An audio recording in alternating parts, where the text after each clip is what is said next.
I, 33, female, have been married to my husband, Zack, 36, male, for the last 10 years now, and we have been together for over 13 years. I met him in college, and while he was a couple of years older than me, that wasn't a problem in our relationship. I have always been an ambitious woman, and he knew that about me since the time we had met.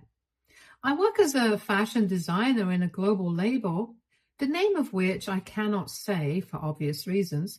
I have worked very hard to reach where I am because I started off in the industry with no connections and no backing from anyone. I had to slowly crawl my way up the ladder in my field. And I'm really proud of where I have come. When things were getting serious between Zack and me, I had told him that for me, establishing my career was a priority, and if he could not understand and support it, I could not really think of having a life with him. Zack understood completely because he is very driven and ambitious himself. He currently works in the finance department of a tech company and has steadily grown in his career to create a name for himself. 3 years ago, however, Zack and I started having issues in our marriage. He felt that I had done really well in my career and that the time had come to focus on starting a family and raising kids. I did not feel the same way. While I knew that I had come a long way, I knew that there was still time and there was more that I could do. I had, by that point in time, begun looking to switch to my current label or other labels of the same stature. Securing employment here is very tricky, but my old job was in jeopardy too due to COVID-19. I knew they would begin laying us off soon, and I couldn't afford that, so I was looking to make the switch before something untoward happened. Zack, on the other hand, thought that this was the perfect opportunity for us to try for kids. If I got laid off, I'd get a break and I could just focus on the baby for a couple of years and then start working again if I wanted to.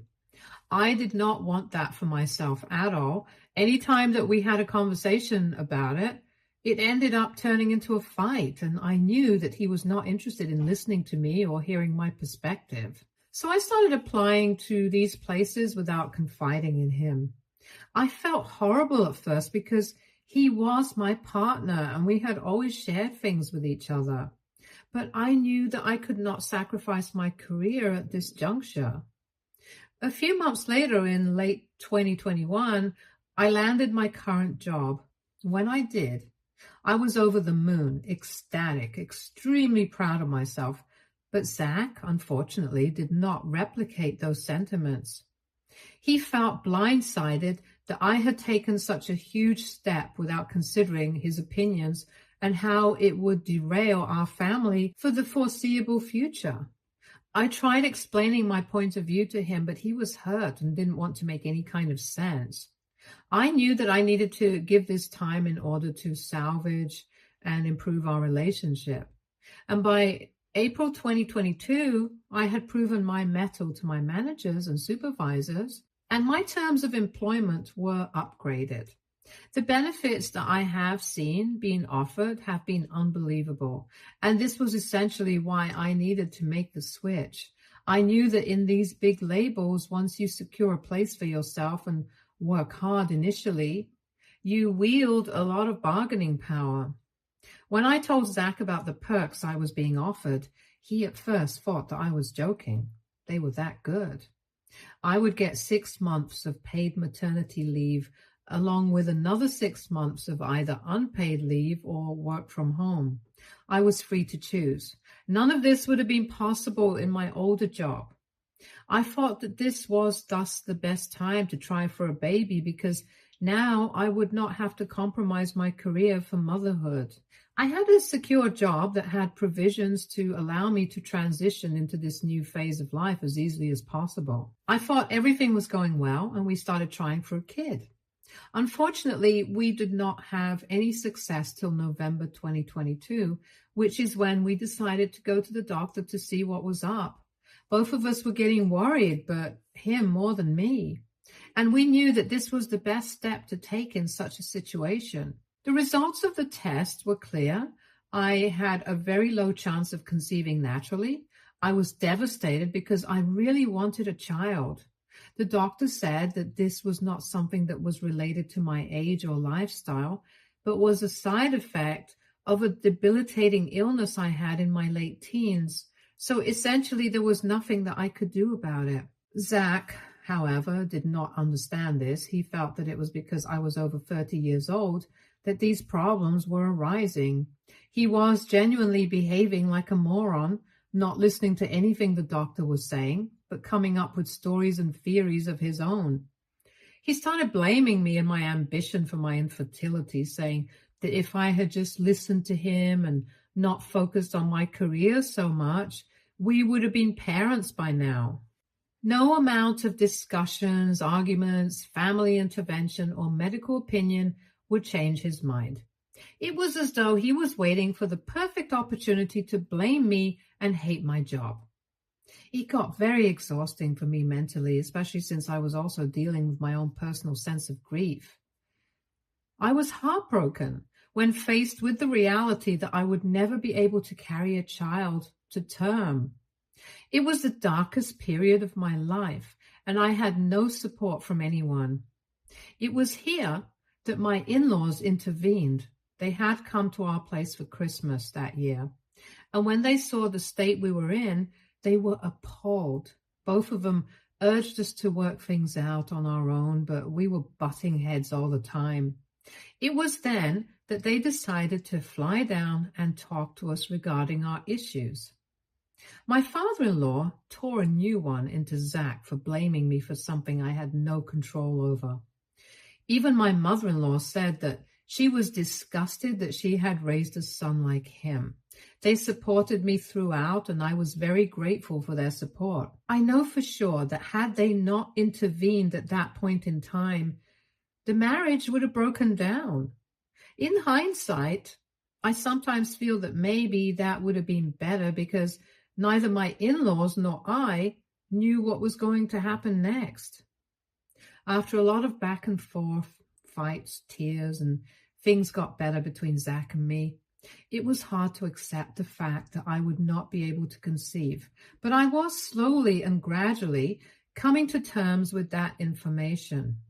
After a few weeks, I asked Zack if he would be okay with adoption because at the end of the day, we wanted to be parents and there were too many children in the world who needed this. I had no issues with loving or raising a child that isn't my own biologically, but I also knew that it was not necessarily that Zack would also think this way. Even when we were dating, I remember we were discussing parenthood once, and I had asked once whether he would be open to adoption in the future. He seemed so amused at the proposition at the time, as though I had said the most bizarre thing ever. He laughed at me and said that he never thought about these things because he knew that such a situation would never arise. I pressed him a little, but I saw that he was getting annoyed, so I dropped it, and the topic never came up later. So I approached him with a lot of hesitation, but I knew that this was an important conversation, and now was the correct time to have it. I broached the topic very gently, just beating about the bush at first, but he caught on soon enough. Before I could even mention adoption from my side, he blankly said that he would not raise anyone else's kid. So adoption was off the table completely. He said it as though it was final and there would be no discussion about it. I tried to press it further because I wanted to open all options to make this possible for us, but he was adamant about his stance. He just would not listen to anything that I was trying to say. I was exhausted and I asked him what other option did we have. He said I could either go for fertility treatments, which he made abundantly clear was what he wanted, and if not that, then we could go for surrogacy. I made it clear in no uncertain terms that I would not be taking fertility treatments. I know a lot of women who do, and I know the kind of torture they have to put their bodies through in order to make it possible. Spending all that money, harming my body in the process only to have a kid that was mine did not make sense to me. Both of us, therefore, had completely vetoed each other's first options. Mine was adoption, which he was not okay with at all, and his was fertility treatments, even the idea of which I did not want to entertain. The common ground that was somewhat acceptable to both of us was surrogacy. Neither of us had thought of it as our preferred option, and there was a lot of back and forth in trying to convince the other person to relent and choose either option or fertility treatments. But we were both stubborn and didn't want to budge, so ultimately we decided on surrogacy. Luckily for us, we found a willing surrogate very soon. It was his co-worker, Sarah, 27, female. He was the one who suggested her to me and said that she would be more than happy to do it if we were a match. I was relieved that we didn't have to look so hard to find a surrogate, but I should have known. I don't know why my instincts did not kick in, because they generally do. I should have known that something was wrong, and it could not be a mere coincidence that she was ready and willing to be a surrogate in a jiffy. None of these suspicions arose at that time. I was just grateful that the first part of the entire process was sorted, and now we just had to go deal with the doctors. She went through some tests and some intense doctor's appointments, but the doctors seemed positive. She was young, fertile, and they said that she had a very good chance of carrying the pregnancy to term. The samples had been collected and stored beforehand, so it was just the part of implantation that remained. Once all of this and the paperwork were done, the doctors gave us an appointment for the big day. Both Zack and I were so excited and anxious the entire time. I felt like a little girl on her way to write an exam. Sarah looked tense too, but she put up a brave front for us. Once the implantation was done, we were asked to come again in 2 to 3 weeks to see if the implantation had been successful. They gave a to-do list to Sarah, the main point of which was for her to not take stress, which seemed ironic, but it is what it is. The next few days went by in a blur. We were in constant touch with Sarah, and I now feel maybe we became a little overbearing. Zack and I went over to her house once every day to check up on her. We found out that the implantation had been a success on the day of the follow-up, and I think that was the happiest day of my life. It was as though any worries or regrets that I had just melted away. Zack and I were worried about the baby during the first trimester, so we didn't announce to anyone what was happening. We had planned that we would make the announcement in the 4th or the 5th month, and not before that. The first few weeks after we got news of the success were great. Both Zack and I were in touch with Sarah and helped her out with any medical issue that she was facing. Things started going downhill by the 1.5 month mark. Sarah's morning sickness got really aggravated, and she had to call in sick to work because it was so unmanageable. The doctors prescribed some very mild medicines, but essentially told her that she had to toughen it out, as this was normal and would probably last the entire trimester, if not more. It was during this time that I got injured too. It was a fracture in my right wrist, and I needed help with a lot of things around the house. Zack's attention was divided. For the first couple of days, I didn't bat an eye, as I was unable to check up on Sarah because of my injury. I was glad that he understood the gravity of the situation and took things into his own hands. He dealt with the Sarah front while I recovered. But what began to irk me was that he was completely nonchalant about my injury. It was as though I was not important anymore.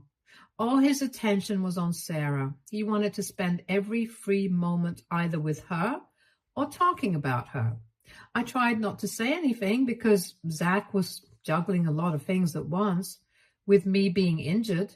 But I did get really snappy with him. It all came to a head one day when he asked me if I even cared about our child.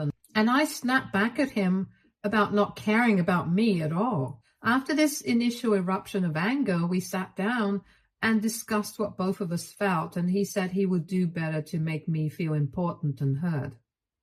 I trusted him. Big mistake. We moved forward. In the next couple of days, his behavior towards me improved. I will give him that. He was more attentive. We were spending more time together, but his mind seemed occupied elsewhere. He was still fawning over Sarah like a little puppy, and with every passing day, it began to feel more and more like he thought she was not our surrogate, but rather his wife. She had taken an off from work, and while it was paid leave, Zack was still working extra hours to cover for her and went to meet her every single day, even if I had been to see her earlier in the day. The first thing he did after getting off from work was driving to her place and spending some bonding time with her. This is how he described it. He was bonding with her, not the surrogate. He came back, changed, ate, and went to sleep. We had a dead married life. We didn't even talk to each other if it wasn't about Sarah. His focus was not on his kid, but on the surrogate carrying his kid. And it was just devastating for me to be around that kind of talk all the time. It made me feel thoroughly inadequate and incomplete as a woman. I wanted to raise this issue with him, but I knew that I had no stand to do so because it was my infertility that led to this. We needed a surrogate because I couldn't naturally have children, and at the end of the day, Sarah was helping us out at the cost of her health and life. I felt like a disgusting human being for feeling envy and anger towards her instead of gratitude. The entire situation was just driving me off the rails to the point that I had begun contemplating whether surrogacy was even a good option at all. Instead of bringing us closer, it had driven a wedge between Zack and me, and that was not something that I had anticipated at all. I don't know what came over me, but this dynamic between Zack and Sarah was driving me crazy.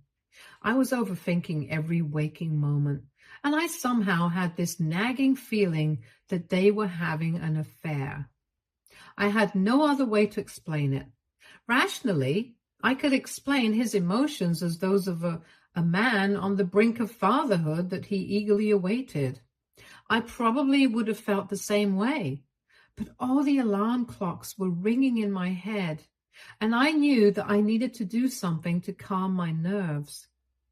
By the time I had decided to snoop through his stuff in order to find something that either confirmed my suspicions or assuaged them, Sarah was over 5 months pregnant. While Zack's entire focus was on Sarah and her pregnancy, my entire focus was on trying to find out what was up between them.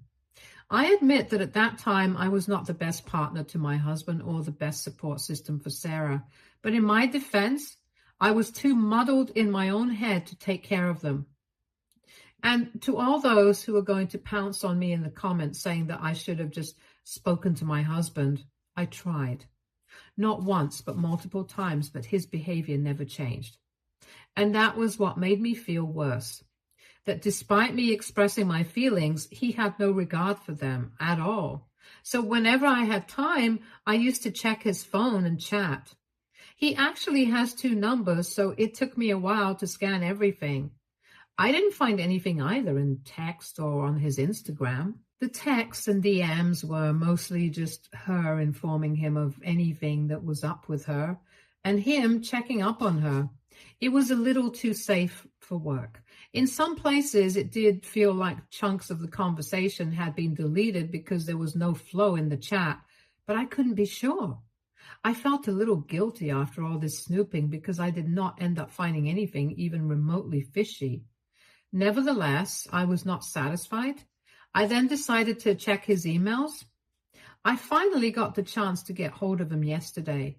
His professional email didn't have anything between them, just official correspondence regarding work. I checked his private emails and nothing was even there. No emails, no contact with Sarah, nothing. It was then that a third email ID caught my eye, one that was already logged in on his system. I quickly opened that and it had mails with just one other email ID dating back to 2022. I didn't have time to read all of the emails, so I copied and pasted a lot of them and sent the doc to myself. I felt that I would get caught snooping and it would ruin this one chance I had of confirming my doubts. Thankfully, I had luck on my side, and I was able to copy the entire exchange with Zack waking up. I could not sleep a wink the entire night. I wanted to read every single mail that was there aloud for him to hear, but I knew I had to be smart about it, not impulsive. I decided to wait until he left for work the next day and then read the emails. What I found shook me to the core. It made me want to fire bullets in his chest. He was not just cheating on me emotionally and physically, but he was also planning on defrauding me. It took me hours to go through all the emails. So basically what I found was that he and Sarah had been having an affair since early 2022. Nobody in their office knew about it. It started with him talking to her about our problems, and she would listen to him and validate him. Gradually, it developed into something more. Intimate, sleazy texts and images, verbal abuse, sarcasm directed towards me, and all that jazz. It was horrifying to read. Something broke inside me when I read all this. It felt as though everything that I had built over the years had come crashing down on my face, and I couldn't do anything about it. I gathered some courage and read more. So basically, Sarah could never have children of her own, in the sense that there was some problem with her eggs, and she was the typical woman Zack would like to have as the mother of his kids. So they hatched a plan together. The plan was that they would somehow get me to agree to surrogacy, and Sarah would step in as the savior. Jack had convinced Sarah that once the baby was born, it would be in the best interest of their family that Sarah quit her job and become a stay-at-home mom. The only way they would have been able to afford a luxurious life with only one income and a family of 3 would be if they somehow roped me in. The plan was that right before the baby's birth, Zack would start picking fights with me, and he would ultimately lead us to divorce. He would then press the courts for primary custody because even though I was the biological mother, he was willing to raise the child with the surrogate. I would then have to pay hefty child support payments till the child turned 18, which I could afford given my job. They would then mooch off of these payments and live their picture-perfect life together. All of this was detailed in its entirety in those emails. At first, I didn't even feel the hurt. I just felt shocked and numb. My brain could not process the months of meticulous planning. If they were so happy together, if he didn't want to be with me, he could have done the respectable thing and told me. I had been living in a sham of a marriage for the last 2 years, working through issues, letting my self-esteem be crushed, all for him to be able to have an affair and a baby. My baby with another woman. Every single ounce of love that I felt for him just vanished in an instant. I could only feel rage and disgust in every fiber of my being. I knew that I had to do something, and I needed to do it fast. I needed to get my ducks in a row and get myself and my kid out of this mess. And that too, as soon as possible. I called my lawyer friend, Stacy, and told her that I needed to stay with her for a few days and sort things out. I then sent a text to Zack saying that Stacy was sick and needed someone to help, so I'd be going over to her house so that I wouldn't be disturbed. I don't know where I stand legally in this mess, but I know I'm not going to give up or back down. Update 1. Stacy and I had a long chat. She cannot fathom that all this had been going on for 2 years and I didn't get a clue. I told her that I had no reason to distrust him. Despite the fact that we were having our fair share of troubles, I had never anticipated that the man I'd been with for 13 years would do something like this and betray my trust completely. The good thing is that we are sure of the next legal steps that we have to take, and she says she is positive that I'm going to win this one. However, she says that everything needs to happen before the delivery and that we will have to make the entire scheme and therefore their little affair public. Because if that is not done, I don't stand a chance in the courts. The other way is that I wait it out and wait for Zack to start the divorce and then try to get primary custody, but that seems unlikely. And to be very honest, Zack does not deserve this grace. He deserves all the mudslinging that he's going to get for ruining my life like this. And I can't wait to expose him and Sarah everywhere. In the courts, in the family, and most importantly, in their workplace. That is the only way that I can get my revenge. Update 2. It has been a total 3 days since I read his emails. After spending a day with Stacy, I went back home for 1 day and packed all my important stuff while he was at work. I didn't want to give him even a split second to think that I knew or that I was planning something, so I decided to stay with Zack that day and tried to behave as normally as possible. Stacy, meanwhile, was getting the divorce papers in order. Today, right after Zack went to work, I took all my stuff and went to Stacy's house. She had by then sent the divorce papers to his office and a notice to his boss saying that 2 of his employees are going to be involved in a long-drawn legal suit on grounds of adultery and fraud. This was only meant to make the management aware of the cute little affair between my soon-to-be ex-husband and his witch of a partner. It did have the desired effect because Zack had been trying to contact me through all means possible. He has tried calling, voicemails, texting, and using his friends' colleagues' phones to call. Stacy has advised me to not receive any unknown calls on my phone, and if I do, I need to record it because anything that he says from this point onwards can be considered as evidence. His messages in themselves are very incriminating. He has had a total outburst in my chat and is alternating between begging me to come back to make things right or calling me every name under the sun. Surprisingly, Sarah hasn't called me or tried to get in touch yet, though I am sure that Zack would have informed her of the recent developments that are going to shake her world. I think I now finally have the time and luxury to grieve the loss of my marriage and life as I knew it, since the part of the confrontation is over. I have been in fight mode ever since I found out, so now I know I can let myself feel all these feelings that I've been bottling down for the last couple of days. Update 3. It has been a month since I served divorce papers to Zack, and things are looking good at my end, if I may say so myself. I have moved in with Stacy in her extra bedroom for the time being, but I will finalize my lease for the new apartment by the end of the week. It's a 2-bedroom apartment in a reasonably decent part of town and fits in my budget really well. Zack has been fired from his job, which was what Stacy intended with that information leaked to his boss. Now that he has no source of income, Sarah and he cannot claim custody of the child when it's born. Sarah has not been fired because the company has probably taken into account the fact that she is pregnant, but she has been asked to rethink her place within the firm after pregnancy. However, people in their company now think that the kid is actually Zack's and Sarah's, and that is not working in their favor either. Their perception of the industry has been tarnished completely, and this is affecting Sarah a lot. I know all this because of a drunken call from my soon-to-be ex-husband. So all in all, Stacy and I are almost certain that we are going to win this one. I cannot divulge more details as of now because the case is still ongoing and this might be held against me.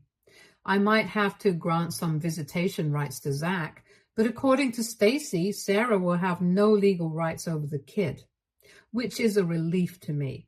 I won't be updating anymore because I don't want details of the case getting out for risk of identification. Thank you to everyone who commented and suggested a course of action for me. I am very grateful, but now I'm taking a break from Reddit and moving forward. Stay tuned for more stories from our girl